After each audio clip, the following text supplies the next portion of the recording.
Hi everybody, it's Honest John. Now, here in California, a Democrat is the governor and the state legislature is controlled by the Democrats.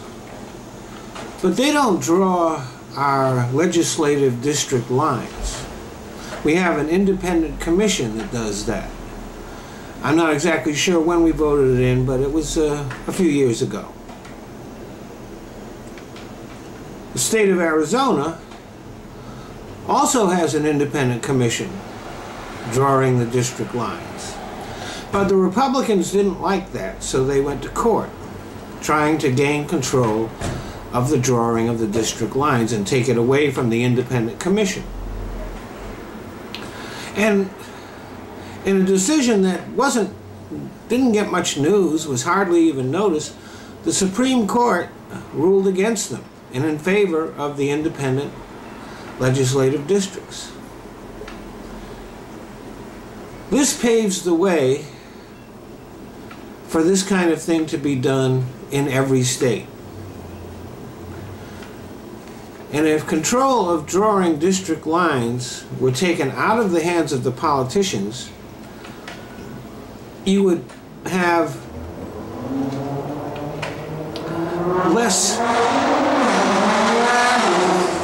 gerrymandering.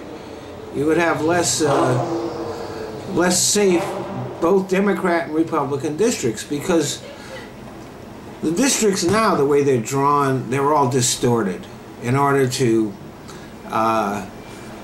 for the politicians to keep their seats. And they also are drawn in such a way a lot of times that favors the party in power. If you had independent commissions doing that, you'd have districts being drawn along national geographic boundaries, taking into account the people that are there, making sure that you don't that you don't shut out minorities and things like that. So you'd have less safe districts. So the politicians in these districts would have to appeal to more than just the base of their party. They would have to, Republicans would have to figure out ways to get some Democrats to vote for them. Democrats would have to figure out ways to get some Republicans to vote for them. Everybody moves a little bit closer to the center in order to get elected. As a result, having to appeal to a more diverse population means that the politicians would have to deal with issues in a more pragmatic and sensible way, actually trying to solve problems and be less ideological. Now, it's going to be tough. It's going to be really tough to pry the power of drawing those districts out of the hands of the politicians.